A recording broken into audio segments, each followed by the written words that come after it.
On the afternoon of November 24th, 1971, the day before Thanksgiving, a man dressed in a dark suit, white shirt, black tie, and sunglasses boarded Northwest Orient Airlines Flight 305 from Portland to Seattle. He was calm, polite, unremarkable. He gave the name Dan Cooper to the ticket agent, paid cash for a one-way ticket, and took his seat at the back of the Boeing 727. No one on that plane had any reason to remember him, and that is exactly what makes what followed one of the most unsettling mysteries in American history. Shortly after takeoff, Cooper passed a note to a flight attendant. At first, she assumed it was another phone number from a bored passenger and ignored it.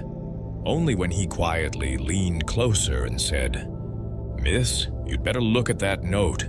I have a bomb," did the situation shift from routine to surreal.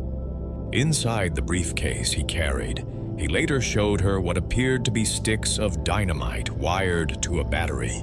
His demands were simple, precise, and chillingly controlled.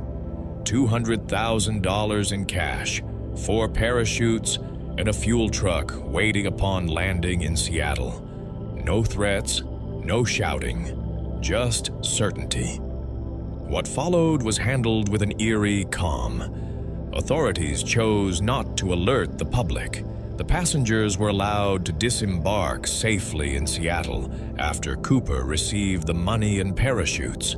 Then, with only a small crew remaining on board, the aircraft took off again under Cooper's instructions, flying south toward Mexico at low altitude, slow speed, landing gear down, flaps partially extended, conditions that, at the time, only someone with specific aviation knowledge would think to request. Somewhere over the dark forests of the Pacific Northwest, in heavy rain, freezing temperatures, and complete nightfall, D.B. Cooper, the name mistakenly released to the press and forever embedded into history, opened the rear air stair of the aircraft. At approximately 10,000 feet, he stepped into the void and vanished. The plane landed with no sign of him, no body was ever found, no parachute conclusively recovered, no remains, no verified identity, and for decades, no definitive answers. What law enforcement believed should have been a death sentence instead became the only unsolved case of air piracy in U.S. history. The FBI launched one of the most extensive manhunts ever conducted, codenamed Norjack. Hundreds of suspects were investigated. Veterans, skydivers, engineers, criminals, ordinary men with extraordinary coincidences. Yet every lead eventually collapsed under scrutiny. Some suspects knew aviation but lacked motive. Others had motive but no technical skill. Many were compelling, until they weren't. What made the case even more disturbing was that Cooper didn't behave like a desperate criminal. He behaved like a professional. Witnesses described him as polite, composed, and intelligent.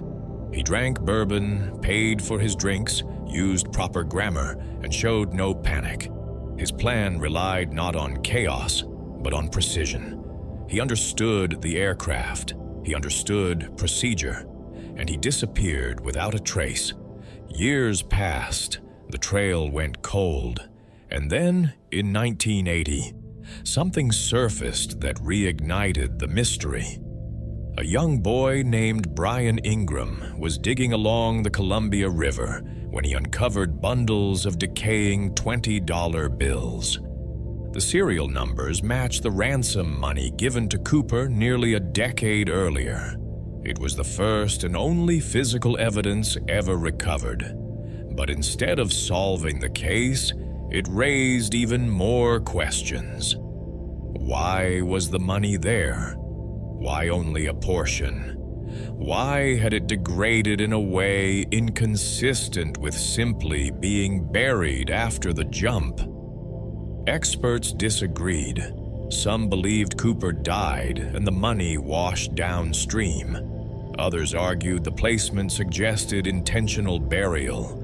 No definitive explanation ever emerged, and crucially, no other ransom money has ever been recovered since.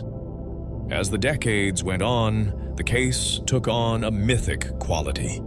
Books, documentaries, amateur sleuths, and online communities dissected every detail.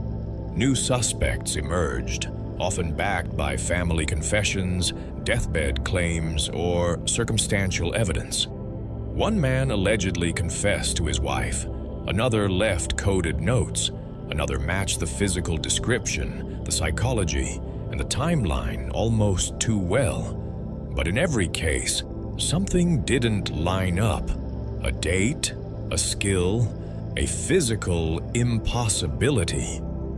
Eventually, in 2016, the FBI officially closed the active investigation, not because the case was solved, but because it had exhausted every viable lead.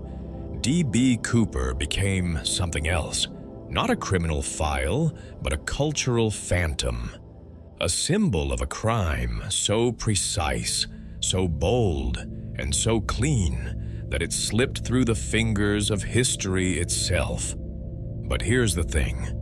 In recent years, new analysis, new forensic approaches, and renewed public interest have quietly reopened questions that were never truly answered, not officially, but intellectually. And when you look closely at what we know, what we assume, and what may have been deliberately overlooked, the story becomes far more unsettling than the legend suggests. Because the real mystery of D.B. Cooper is not whether he survived the jump. It's whether we ever truly understood who he was or why he was never meant to be found.